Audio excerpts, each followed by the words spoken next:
Herkese salam, kanalımıza ve yeni videomuza hoş geldiniz.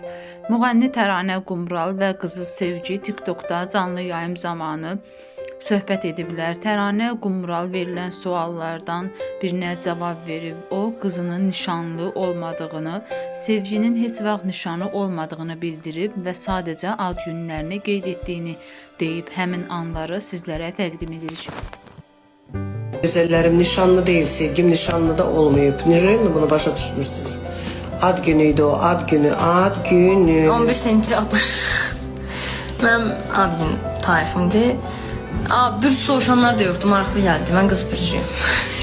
Didən deyil. Soruşuklar, ben Soruş.